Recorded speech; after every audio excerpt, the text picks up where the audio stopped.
Yo, yo, yo, what up, family and friends? What up? It's your boy Tevin Payne, representing Elab Podcast. Y'all know, usually on the Thursdays, it's the Mission Tev show with the football.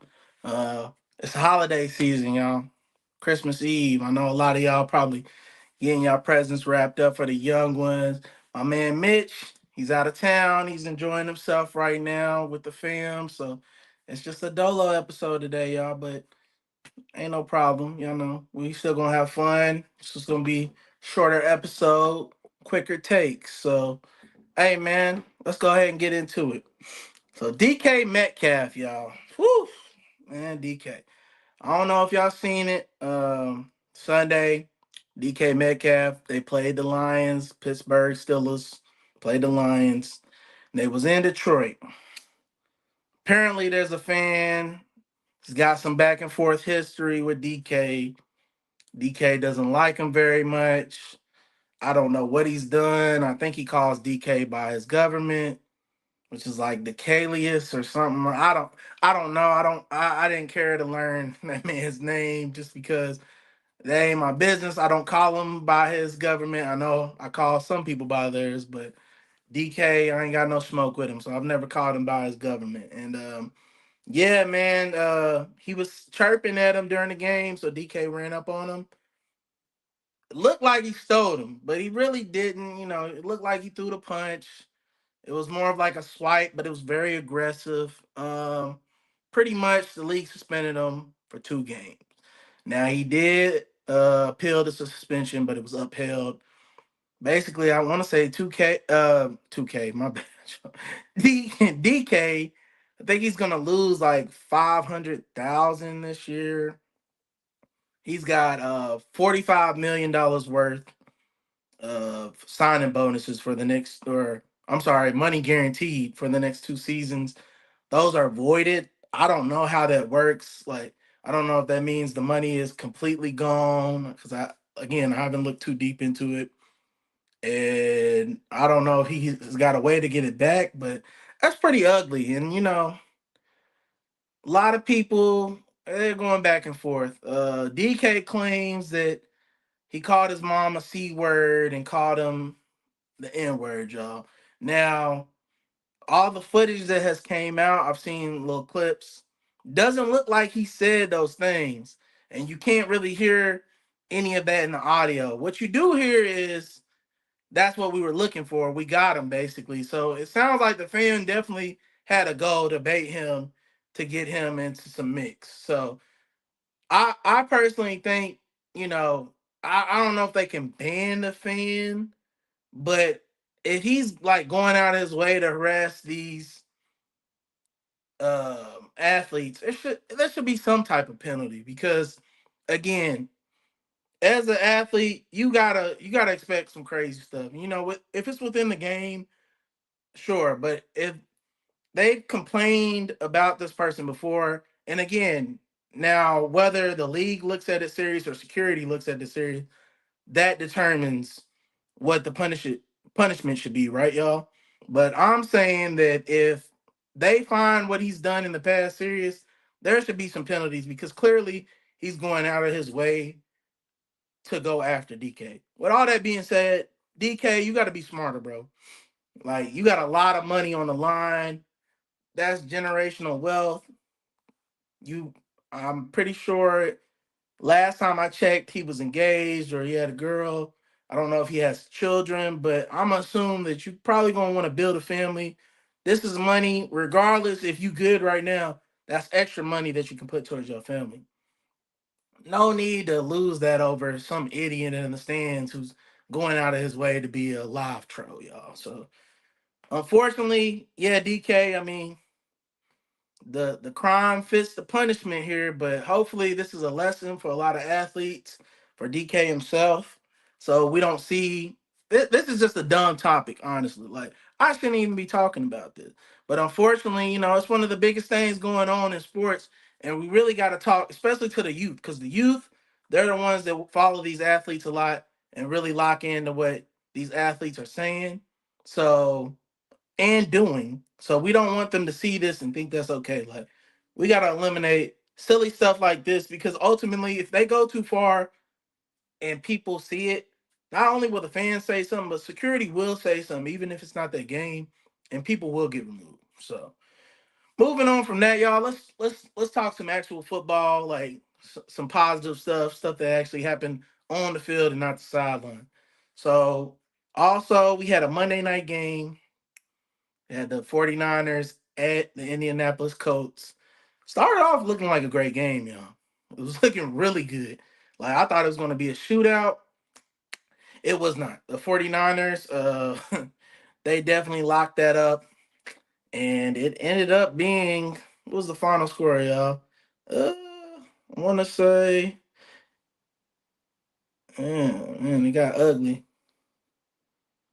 It got ugly. I can't put a score up right now, y'all, but I think it was like 42, maybe 28. Phillip Rivers, though, he put up 277 yards passing, 2 touchdowns, and interception. Now, again, y'all, Phillip Rivers, he's the grandpa of the league, right? He's the old man that they got off the couch. He was coaching his high school football team. Coach said, "Hey man, we down 3 quarterbacks. We need you.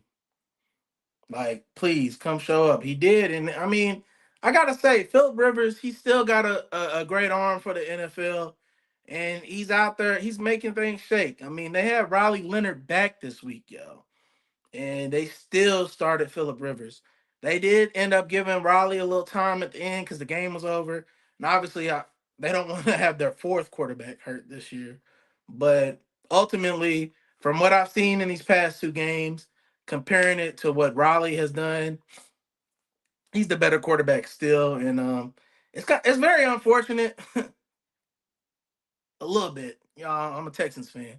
I can't lie. So I am happy to see the division rival slump a little bit, but they were looking great coming into this season. They started off 7-1, and they've been 1-6 since then. That is very ugly.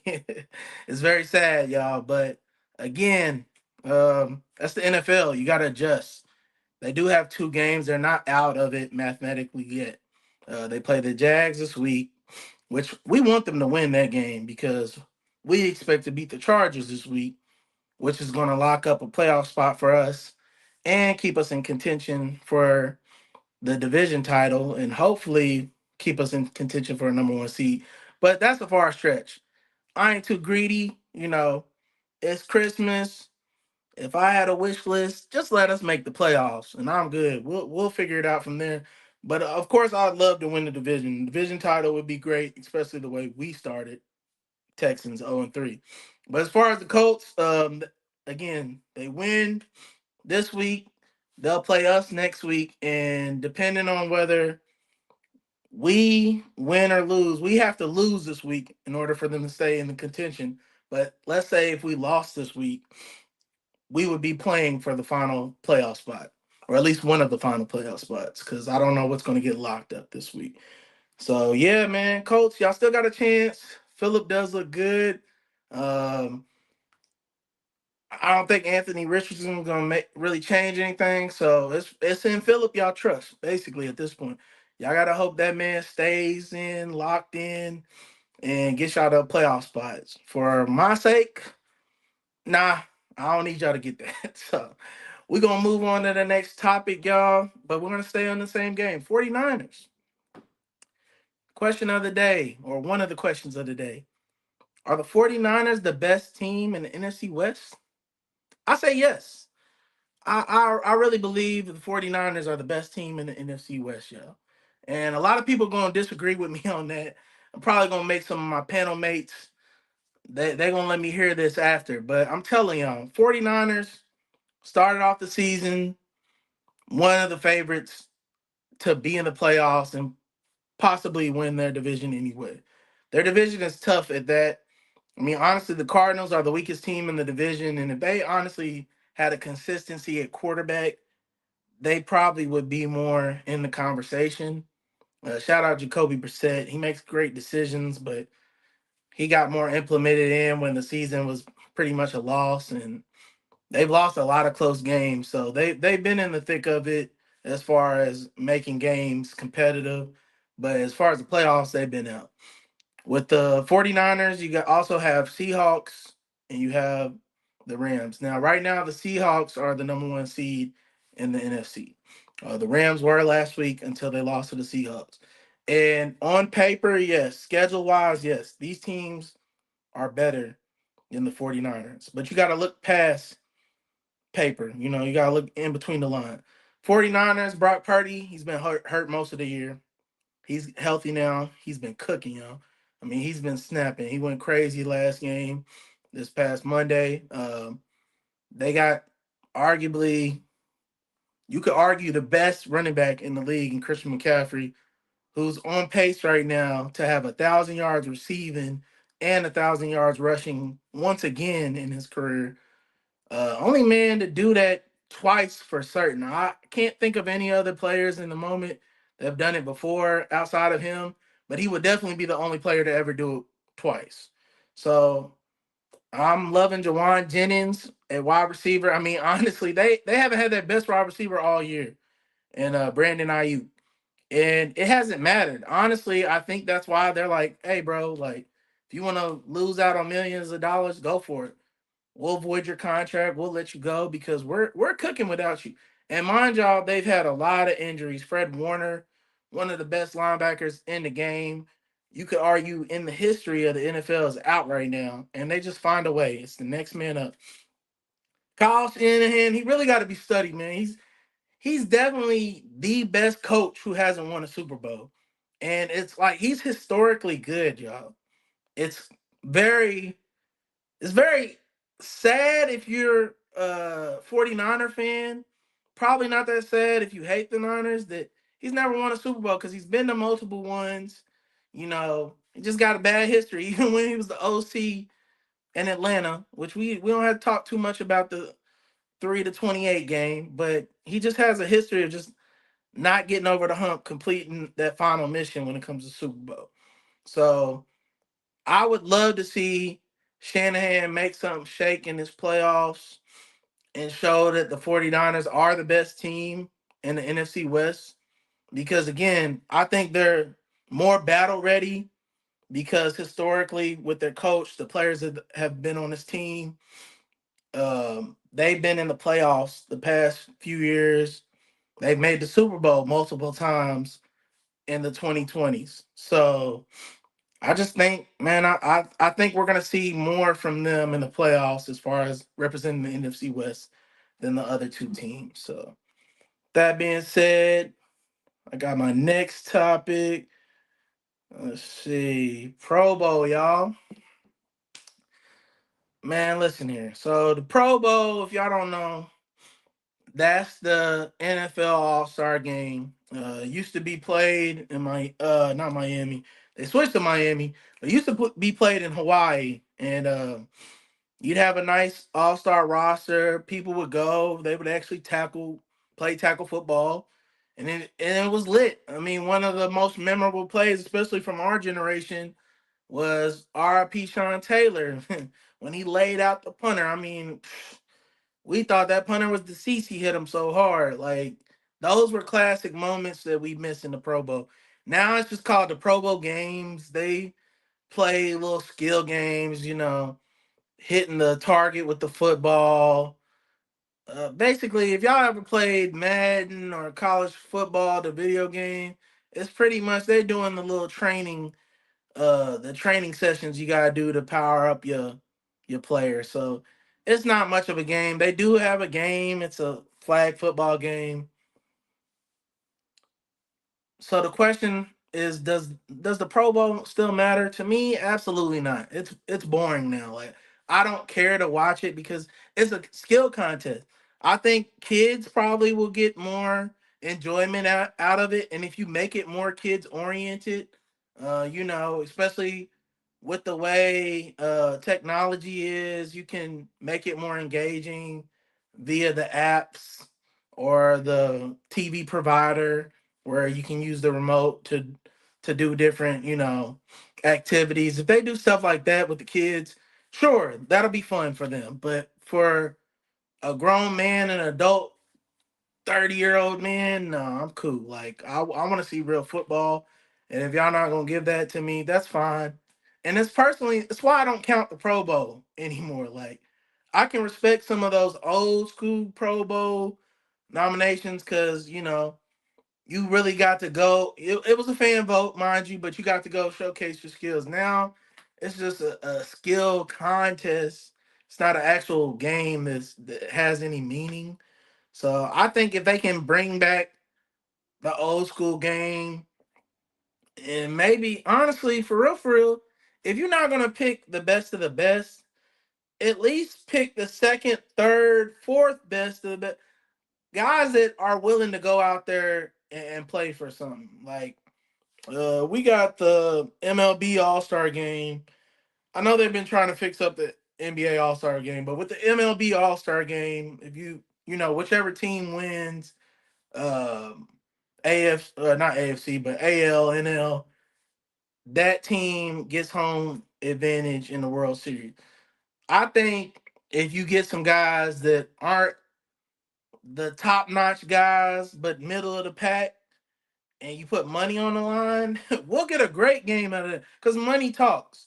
So maybe we go that route and we can get more, satisfaction out this Pro Bowl. But other than that, it's just a snore fest to me. So I think I'm gonna pass. Shout out to all the guys who got picked. The fans loved you, so you got to take that with a grain of salt or something. I don't know, but I'm good. So we're gonna move on. I seen a rumor today: Marcus Freeman to the Tennessee Titans. There's a possibility. It seems like it. What do I think?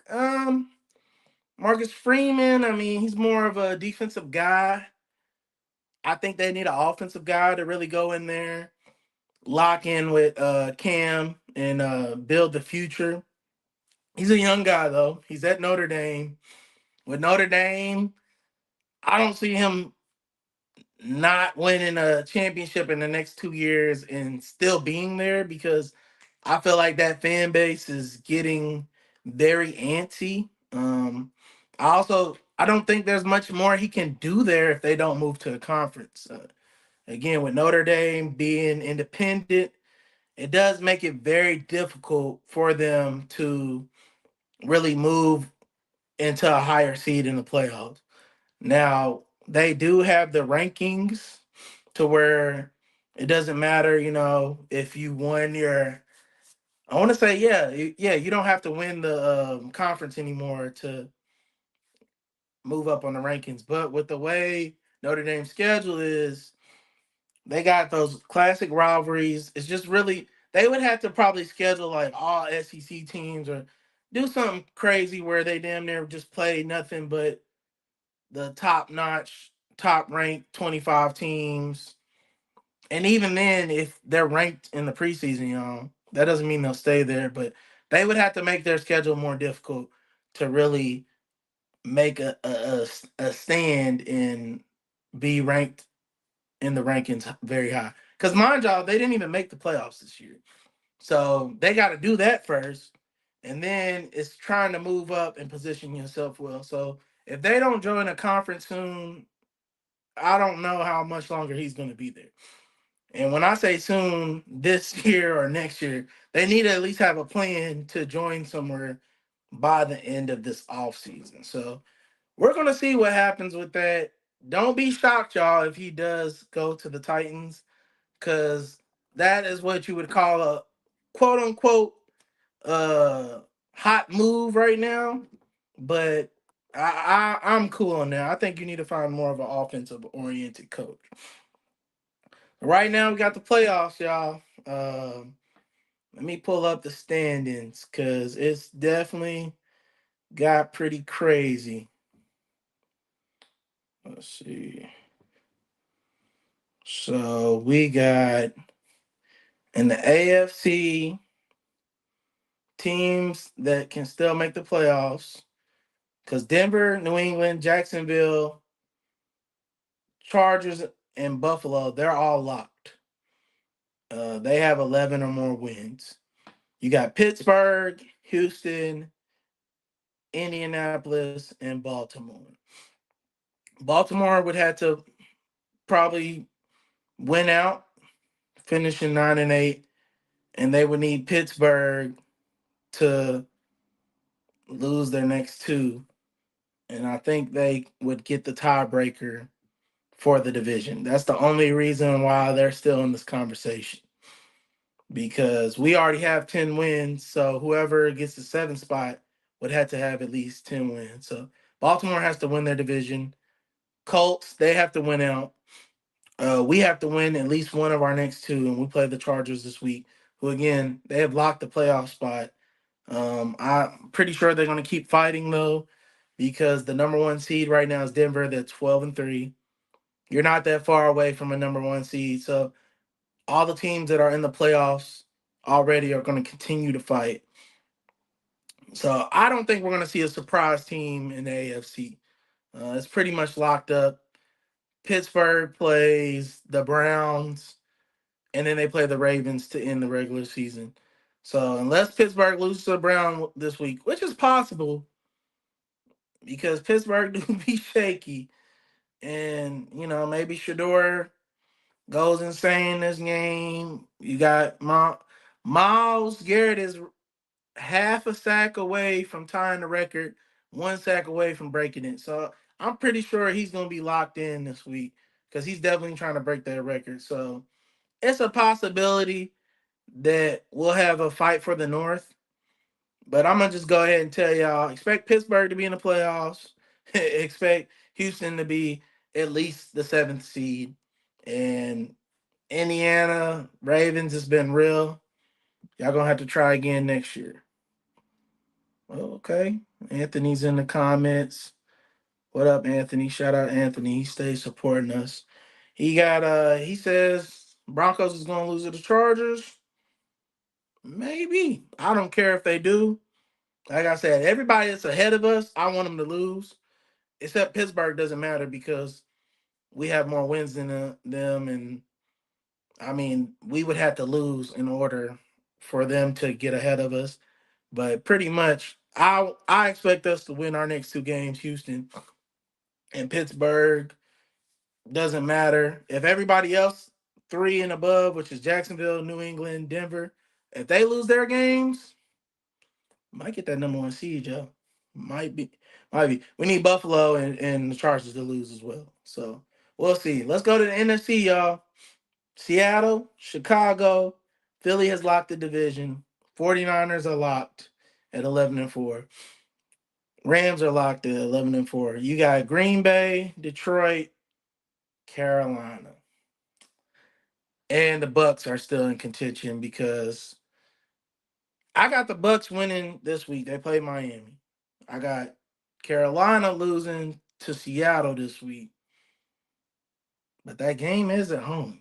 So it could be something. We'll have to see. But I think Panthers, Bucks, they're going to play for their division.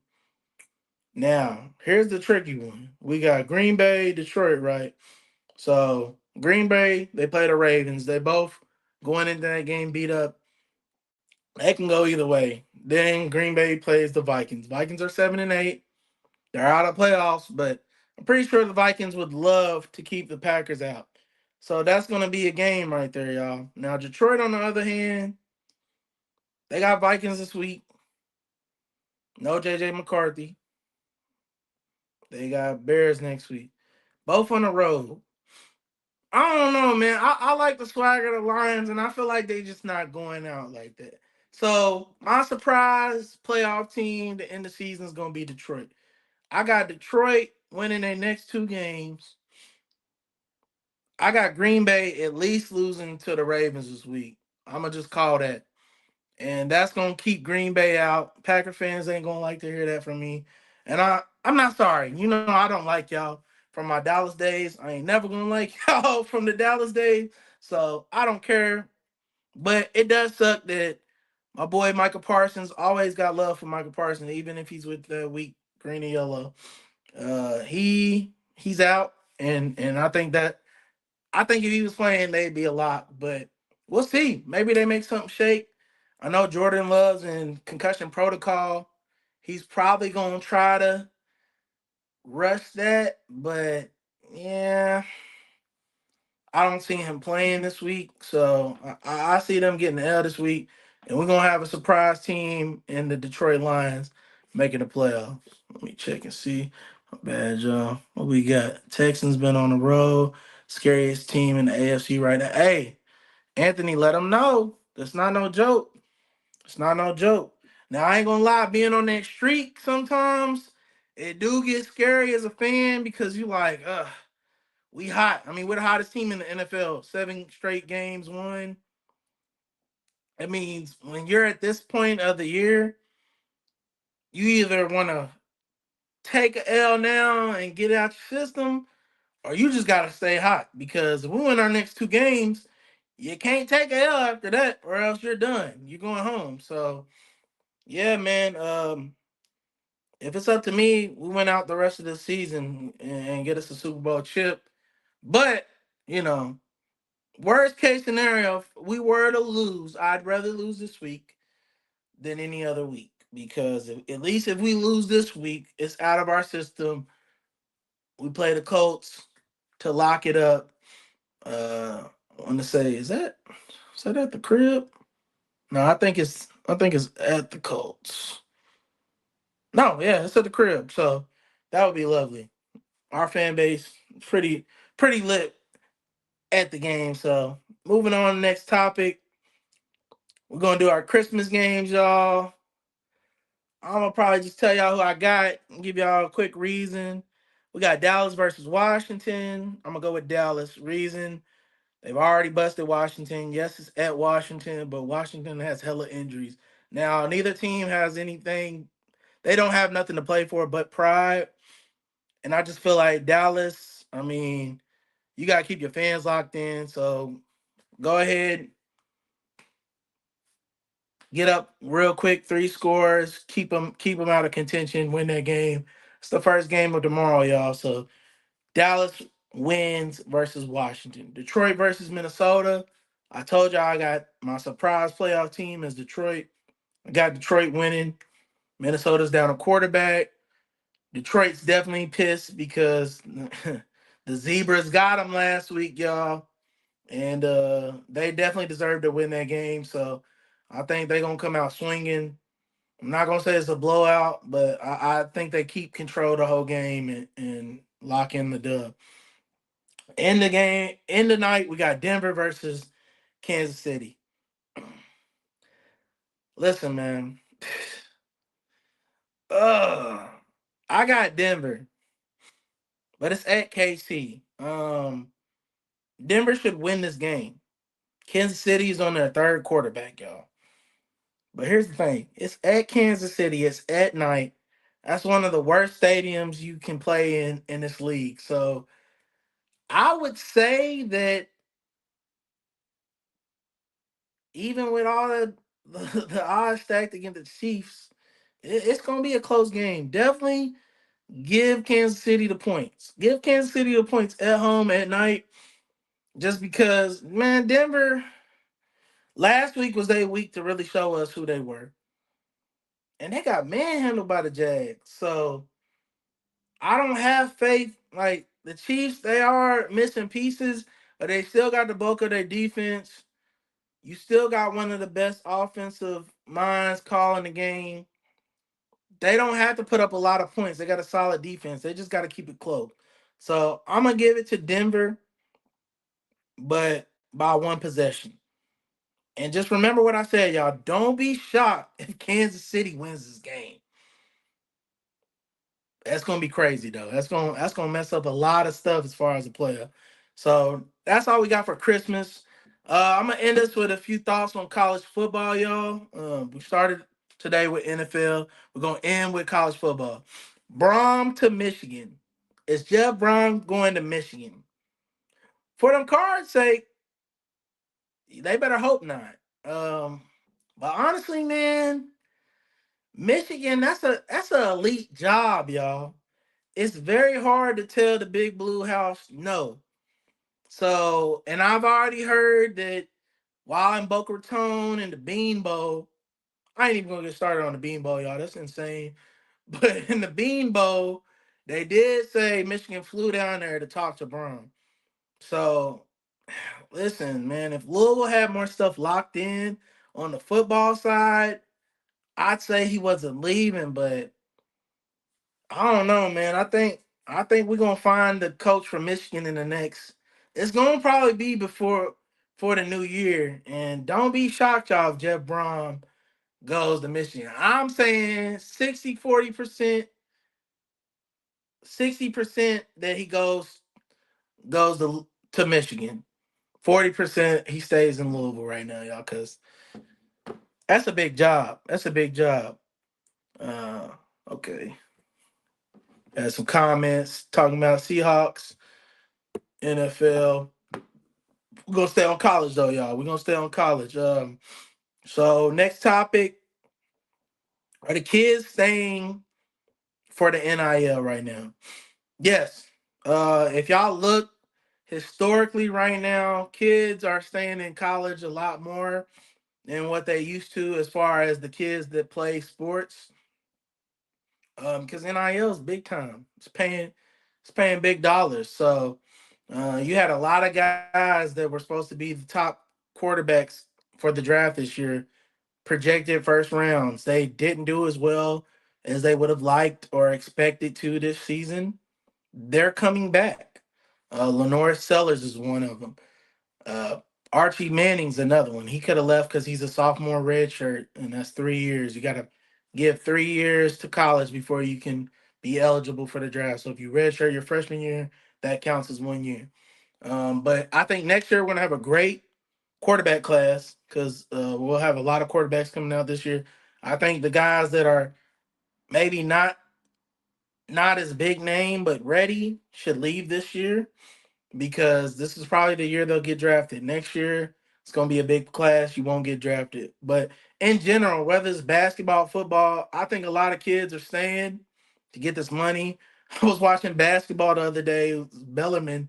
They had a forward, or he might have been a center, man. That man damn near looked older than me, and I know for certain he wasn't. So, yeah, man, money talks. So, we're going to end it on our last topic, which kind of goes in with the NIL, and that's the transfer portal, y'all. Here recently, there was a kid from, it's a former, I want to say linebacker for Georgia. He is getting sued, I believe, by the university for not meeting his obligations as far as NIL. So now there's a lawsuit based on the transfer portal. So our final question of the day, y'all, is the transfer portal sustainable in its current form? Absolutely not. I mean, this is chaos. Like this is literally the epitome of the wild wild west. Like you had 2 dates, now you don't. Everybody has to pretty much know what they're doing at the beginning of January, which is insane because now coaches have to leave. They school early, i.e., Lane Kiffin. Then you got to decide, oh, well, he went to rivalry school. Well, now we don't want him to go. It's chaotic. First of all, we shouldn't have to talk about transfer portal or coaches leaving until at least 2 weeks outside of the national championship. It's too many distractions. The kids shouldn't have to deal with that. The coaches shouldn't have to deal with that. It's chaotic. And then it waters down the integrity of the game. Because now, if I'm not as locked in because I don't know what's going on with my coach or the university, that messes up my mind. And again, these are not professional players, these are kids. Some of them are going to be professional players, but not all of them. So I think we should definitely change. First of all, when you have to put in whether you're going to transfer and your desire for coaching, coaching should be done first, then the transfer portal, because we need all the coaches locked in before we actually start the transfer portal. I think transfer portal probably should start maybe the beginning of February, and I also think we should have a second date, probably going into the end of May, beginning of June, because after spring games, you're gonna kind of have a feel where this team is going, and you might not be a part of that. And some people say, oh, well, the kids gotta, man, they need to earn. Look, this ain't regular football no more, y'all. This is NIL college football. Money talks, money's on the line. So therefore, we need a second date. We need a second date, y'all, for kids to decide whether they want to lock in. And once that date's done, you're done. You locked in. Now you don't have to finish the season. Obviously, you can sit out, but you won't be going anywhere else to play until the next season.